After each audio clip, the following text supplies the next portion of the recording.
Spina bifida is the most severe congenital malformation of the nervous system compatible with life. There's failure of fusion of the spinal column, that is the bones of the spine.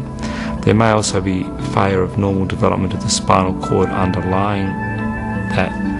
And it's a combination, I think, of often very severe physical disability plus many medical problems related to bladder and bowel dysfunction and the cognitive impairment, which combine to make this a very incapacitating condition for people.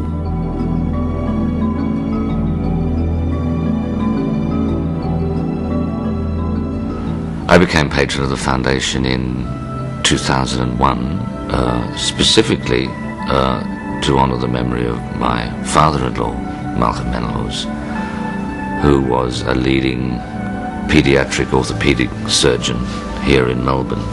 He was a co-founder of the foundation. He achieved a lot of things, and I think part of that quality was because he was dealing with unwell children who needed surgical procedures. I think he instilled an enormous calm and confidence in his working environment.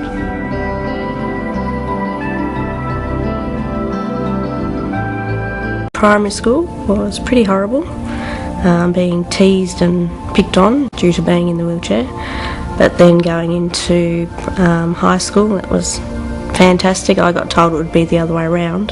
And I also got heavily involved in sport too, so that always gave me lots of things to do and gave me an opportunity to meet other people. So, and that was with Wheelchair Sports Victoria, so if obviously not having spina bifida, I wouldn't have had the opportunity to do that.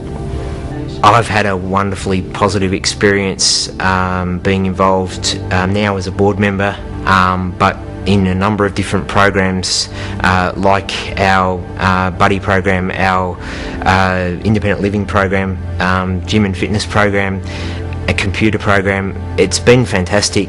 From the point of view that I think it gives you a lift to be working with or working beside other people who have spina bifida as well, and they know what you're talking about, they know what's going on, they know about issues to do with the whole health issues to do with a whole range of areas which spina bifida affects, and I think we talk the same language, and that's really, really important from the point of view of coming to terms with the condition and the way it's going to affect you. So many particular people's lives with a relatively very modest contribution from the government. I don't quite know how Victoria particularly fell through the cracks. It sort of in some ways seems a bit of a scandal that we have to be going out and seducing and wooing and begging the corporate world to assist with something that seems so fundamental to the deserved health of everyone as a member of, you know, a relatively progressive society like Australia.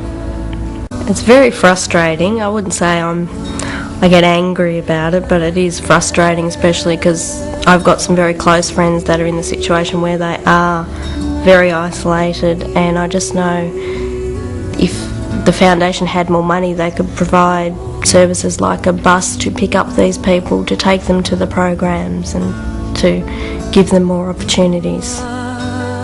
I would just love to get across the message that people with spina bifida are no different to anybody else. We bleed the same. We're emotional. We get hurt. We feel, and we're human beings, and we can still operate in society and do wonderful work and wonderful things. And I just have to look at so many examples of people who, just despite their disabilities, they're so positive about getting on with what they're doing.